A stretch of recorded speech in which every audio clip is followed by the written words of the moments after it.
Coordinated, Episode 303, State Spotlight, Kate in Arizona. Greetings, AP Coordinators. I'm Karli, School Counselor and AP Coordinator.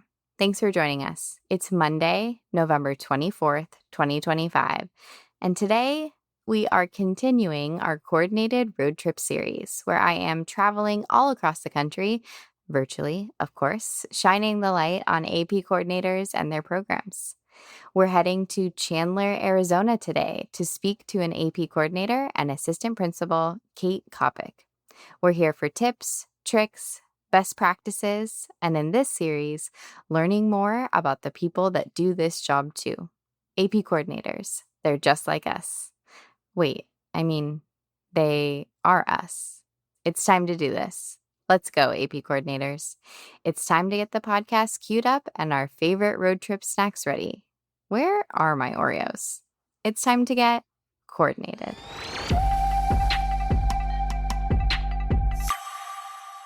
Good morning, Kate. Welcome to the podcast. Good morning, Karli. Thank you very much for having me today.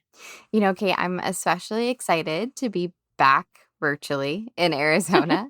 I actually spent my college years down in Tucson at the University of Arizona. So bear down. Bear down, Arizona. We are a U of A family ourselves. Nothing against the Sun Devils. A little tough to live in the Valley of the Sun and not be a Sun Devil fan, but I walk around proudly. Bear down. You should. You should. Now, before I get too far down memory lane, could you introduce yourself for our coordinated listeners? Sure, I'd love to. My name is Kate Copic, and I am an assistant principal and AP coordinator here at Hamilton High School. We are located in Chandler, Arizona. And for those of you that might be unfamiliar, Chandler is, a pretty large city. It was a farming community that has been built up in the last probably 2 or 3 decades. It is a fantastic city. And this is my 5th year here at Hamilton High School. I entered into school administration after having taught ELA, English, high school English specifically, including AP Lang and AP Lit. I love teaching so much. But after the pandemic, I decided I wanted to shift gears, probably like many people. I just needed something different. And so I started here in 2021. It's my 5th school year, and boy, I love it.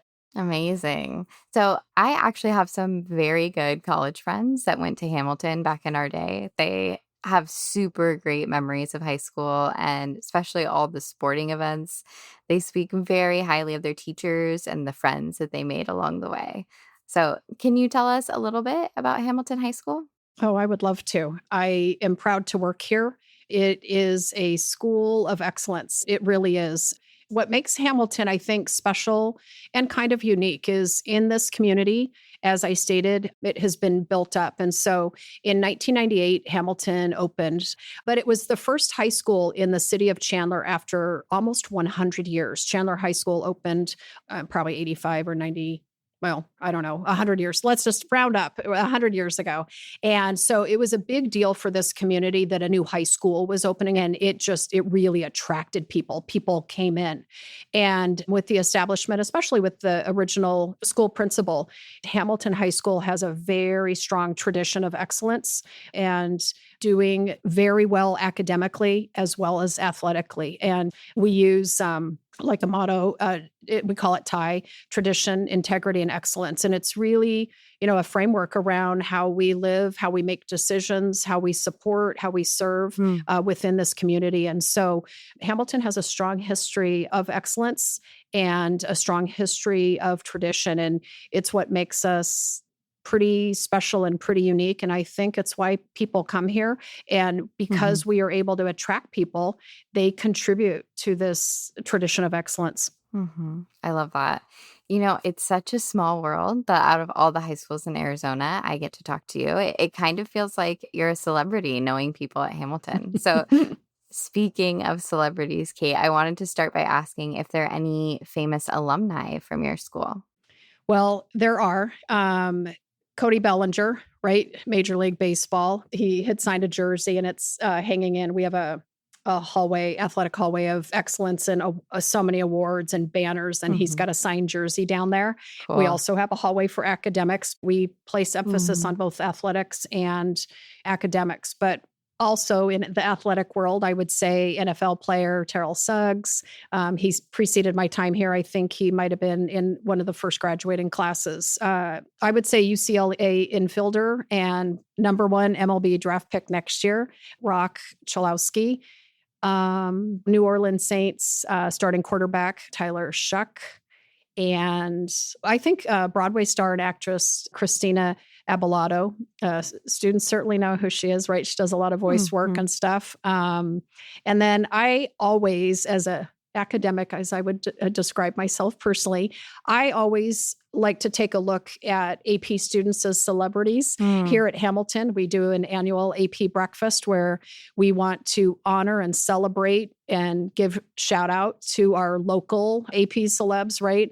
As they grow up and they contribute to, the scientific world, or they invent, or they, are psychologists or whatever people go on to do after high school, right? We want to celebrate those students as well. And so recognizing them at our AP breakfast every year, I do invite a previous graduate back to speak.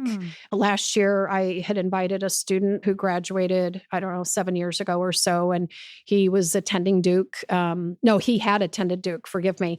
And he had begun conducting some scientific research in particle physics and quantum computing before he joined the MIT IBM Watson AI lab as a quantum software engineer. And I invited him back because I wanted him to be able to talk to our current students so they recognize that their investment in AP is big, right? And the thinking and the courses, because students give up many nights of doing long homework and stuff to help develop them as individuals that are going to go and contribute. And so shout out to our AP students who are celebs. We have them here locally, hundreds of them, and then they grow up and move on into the community and contribute. I love that so much. So many of our listeners do AP Scholar breakfasts or recognitions or awards nights, and that's such a awesome idea to invite a previous AP student, just kind of share where they are and kind of show our students, look, like this is available to you in the world as you're going through and picking your AP classes and making that connection to their future and their celebrity. So the investment is worth it. Yes, absolutely. I kind of planted that question because I'm in Southern California. Go Dodgers. So that's so cool to me. I have to stop by that hallway and see your signed jersey. But we'd love for you to visit. I love that connection to what their coursework now and what that looks like in the future. So thank you so much for tying that in. So Kate, how did you end up in Chandler, Arizona? Are you from around there? I actually am an Arizona native. There aren't many of us, and I married one too. So we elected to stay in Arizona and make our home in Chandler. Chandler Unified School District, Hamilton is one of its 6 area high schools, is known for academic excellence. It is what attracts families to this region. We have a really strong school district, and at our site at Hamilton, we have to contribute to that. And we know that, we're fully aware. And because of this understanding of excellence, I wanted to have my own family live in Chandler, and we purposefully moved here because of it, because of the schools. And so we elected to stay here. My kids went to a neighboring high school, but finished in Chandler schools and went on to the U of A, go Cats. Yeah, I like to stay here now. I was super proud to join Hamilton's faculty, as I said, 5 years ago. And I love it as much as I loved my sister high school. It is just a community that's amazing, and people want to be here. So I'm not leaving anytime soon. And raising your family in the area is such a testament to the academics and wanting to remain there and be part of that community. So that's so cool. Thank you for sharing that. So Kate, how did you make your way to education? I know that you mentioned that you've taught. So did you know that you always wanted to be a teacher? No. Growing up, I wanted to be a nurse. But never did anything with that. I ended up, I would say rather organically. I had finished an English degree, and I didn't honestly know what to do with it. And so, I had started a family and went and started working at my son's preschool. It was a Montessori preschool, and I got Montessori certified and really enjoyed that for a few years. And then I had a stronger need to get honestly, a different paying job. And Mm-hmm. so I moved into public ed and started teaching high school English, and I loved it. And the longer Mm. you're in it, the more you learn, you grow, you develop. And man, I loved it so much. And so I then moved to Chandler Schools to teach as well. And, taught every level of high school English, including AP Lang and AP Lit, which are near and dear to my heart. I Mm. just love it so, so much. But yeah, that's what Mhm. brought me into education. And here I am. Here you Yeah. are. Yes, and Hamilton is lucky for it. So I know I mentioned briefly when I introduced you, you are the AP coordinator and the assistant principal. But I heard that you also might be the AP Course Audit Administrator as well, as many listening as are too.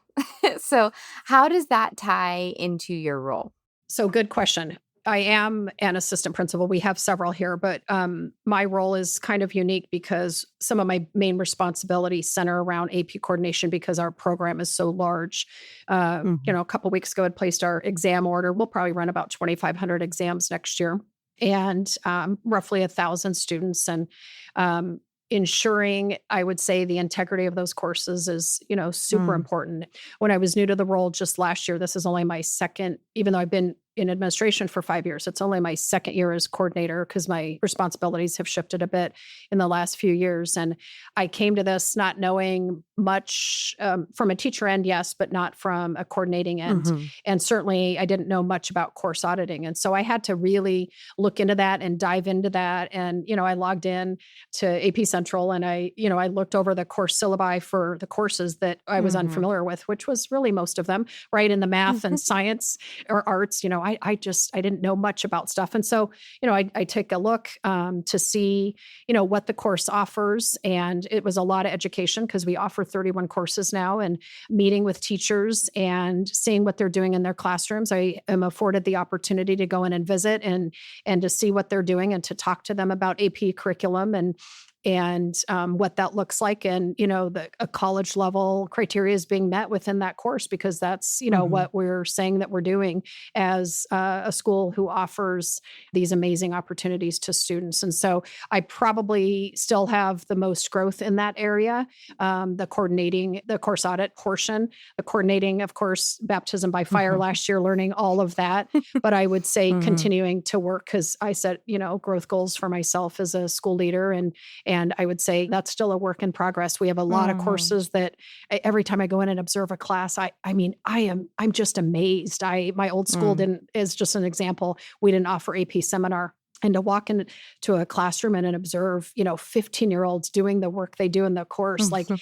I mean, it blows my mind. I'm Mhm. impressed. I am wowed.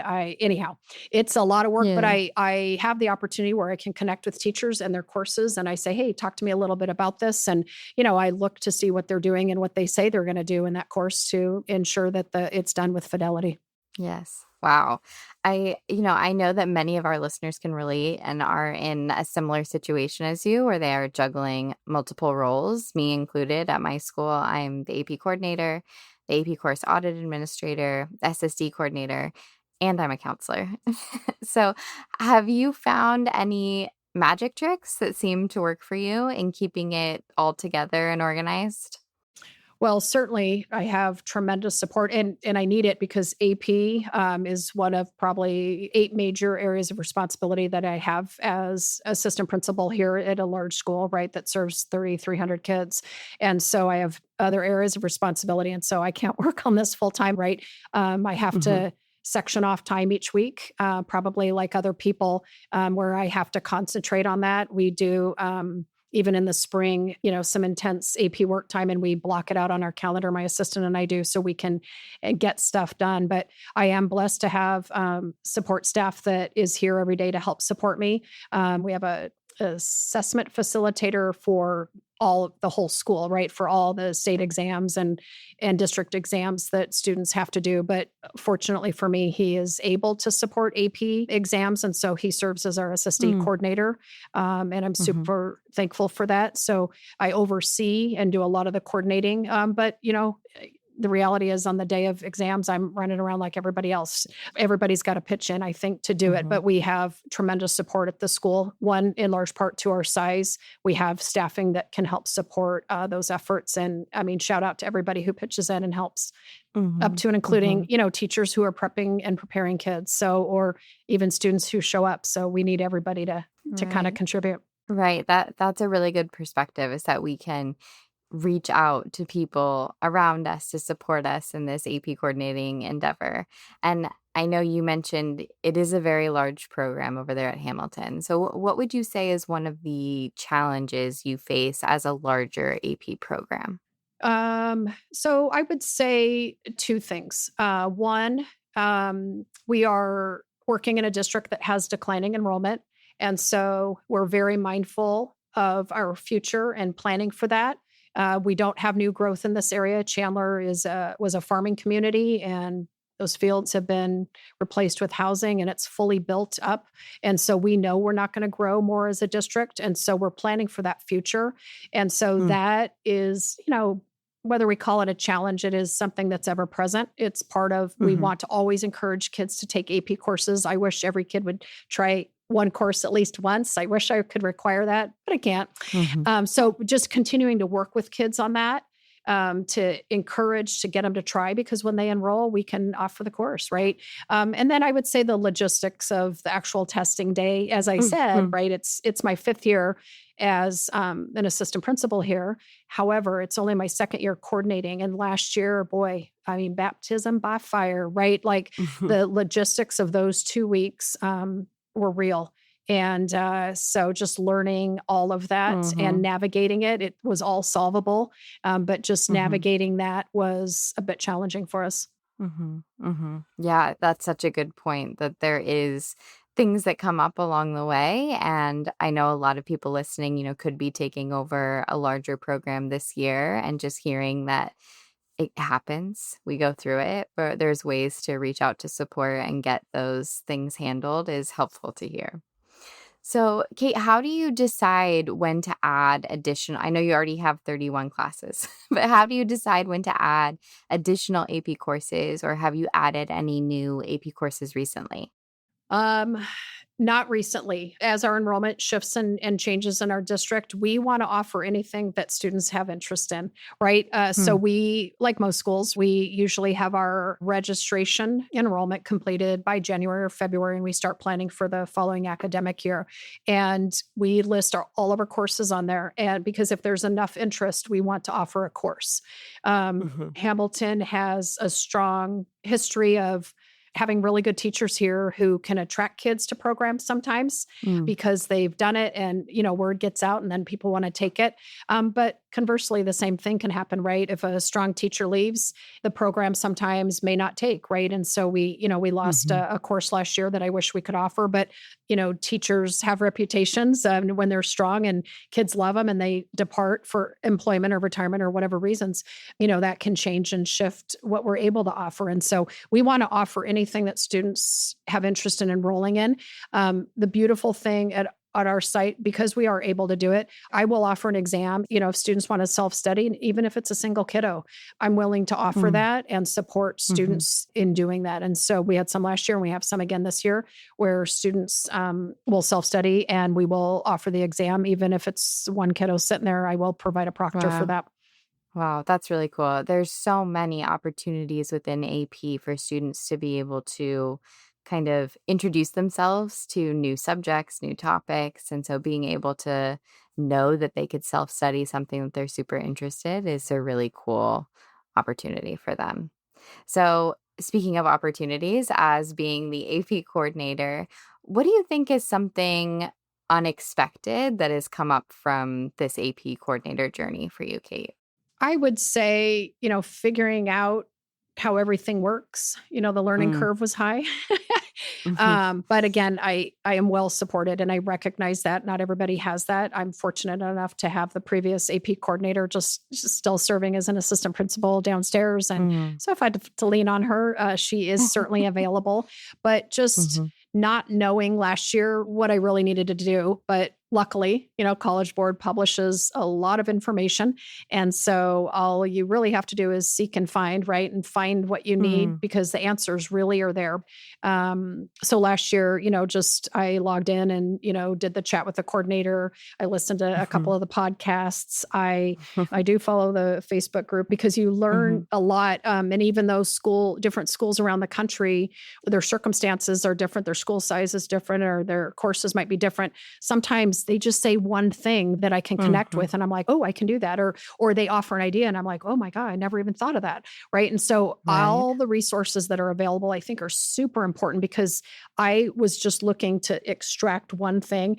And I'm super lucky, but my assistant also would follow that AP group on Facebook, and we would come in super nerdy, right? Like in the springtime, like when we were really into AP planning in March, April, and May, and I'm like, "Hey, online last night, I saw this. I took a screenshot." And but even just that Mhm. sharing of information that someone else posted around the country on stuff Mhm. we had never even thought of because she was new to the office, I was new to the office, so we didn't have any historical knowledge of how stuff worked. And so that I think people can relate to, right? Just the newness of maybe the position or that we're being tasked with something that we don't have a lot of information on. And we have to go out like everyone else and find out how to Mhm. do something. So, but the Mhm. resources are absolutely available. College Board, I mean, shout out, right? They publish so much stuff. They publish checklists and it's just a lot of reading and rereading because I'm like, oh, wait, I saw that somewhere. Where was that? Right. And Right. just figuring it out. It is there. We just have to take the time to find it. Absolutely, absolutely, and there is so many resources. I'm glad that you shouted out the podcast Yeah. because there are so many resources, and it is nice to be able to hear other people talking about how they do things and being able to pick things up, tips and tricks and best practices, right? Yeah. So for me, I really enjoy the working relationships that I've created with our teachers. I went to the high school that I work at now, so part of Oh, that wow. was learning my AP teachers as people. Sure. And there's really no one who understands the trenches you're going through quite like an AP teacher. That camaraderie and just genuine support we have of each other throughout the whole school year, but especially in May is something that has surprised me and encouraged me Of every course. year. Yeah, of course. I meet with my AP teachers. I just put a meeting on their calendar and we meet and connect. But one of the super cool things that we do, like in July, we start school in July here. We're on a Mhm. modified year-round schedule, and we, have some PD days on our days back. And so I invite AP teachers to come in, and they get to share, their own successes for their courses, and it's just so special. And I just learned so much from our AP community, but our teachers are pivotal. The role they serve is so unique. Mhm. And, they prep all year for, the Super Bowl of the AP world. And if you haven't taught AP, you may not get that, right? It is the Mhm. biggest event of the year for them. Everything they do, they pour into that.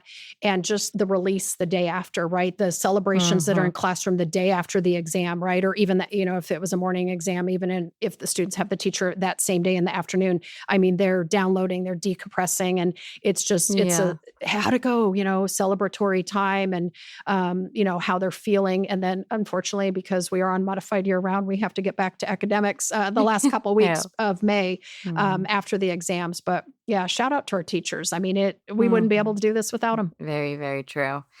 So, as we get close to wrapping up our episode, it is Thanksgiving week. And I wanted to ask, Kate, what are you thankful for about Hamilton High School?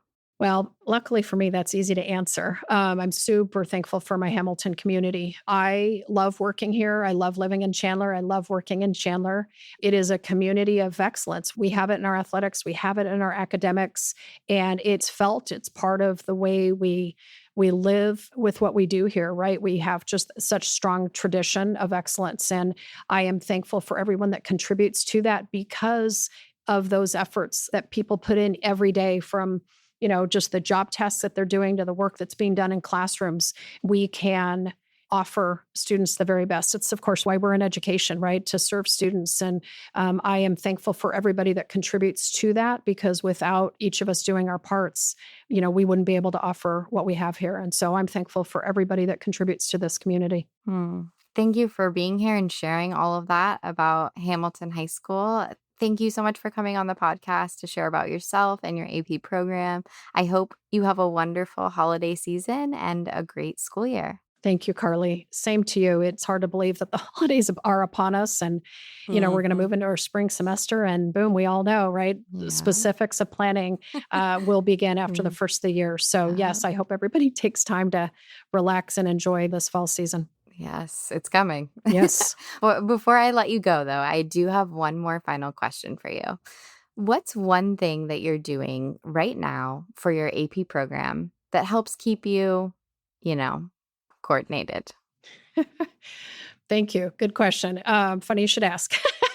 I just met with my assistant yesterday, and we talk about now that our ordering's done, right? And we're going to, in a couple of months, right, be working on the logistics of the day-to-day planning for testing. But last year, because we were new, made this spreadsheet that it didn't really work well for us, but it was enough to get us through, who was testing where and when, because some of our exams are pretty large. And we don't have a single designated spot on campus. Last year was our first year testing on campus. They had been testing off campus their whole time. And so bringing it back on campus, the logistics of that was so much. And so we just kind of made the spreadsheet. Neither of us are skilled in that. And so we just met yesterday and we're like, oh, we got to fix this. We need better coordination and communication around all of this. And so that is she's like, I'm on it. And I love those words. Like it's music to my ears, and we'll find something that works better to help us stay coordinated so we can communicate with this wonderful community and offer, hopefully, the best exams to our AP students this spring.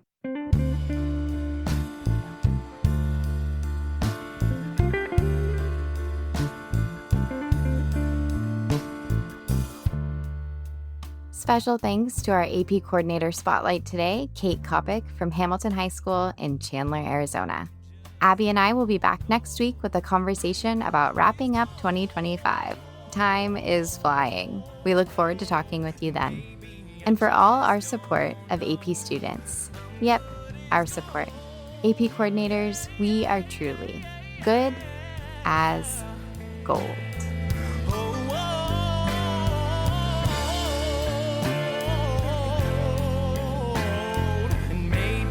Just don't know. I'll say it over and over and over again till I believe it's so.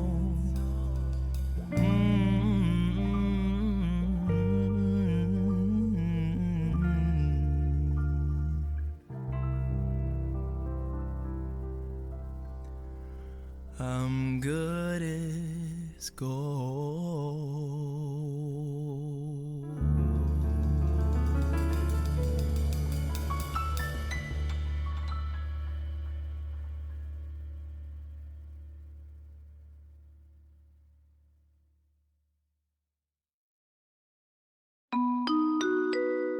Hey AP coordinators, are you looking for quick answers to those common tasks we do in AP registration and ordering? Especially some that we only do once a year, which, side note, Karli, for me, that is changing AP Art and Design portfolio types. I always need reminders about how to do that. Absolutely, me too. Or would you like to teach your students how to troubleshoot their account login challenges before they come to you? If you answered yes to these questions, have we got the place for you? The AP Coordinator Experience YouTube channel houses 4 different playlists as well as the Coordinated Podcast. That's right, Karli, and it's an excellent resource. The playlist that might help us the most is the AP Registration and Ordering playlist. This features over 10 short videos on how to do everything in AP Registration and Ordering, from how to create a class section to, my personal favorite, how to switch AP Art and Design exams, to how to switch students to late testing. Support for AP students includes a video to help students troubleshoot any challenges they have when logging in to their College Board accounts. This is a favorite and a great way to ensure that our students are ready for exams in May. We also have playlists for coordinators, the back to school workshops, and cue the excitement, a new playlist coming in January that will really help us out with another big topic. Stay tuned. Visit the AP Coordinator Experience YouTube channel for all these videos and more.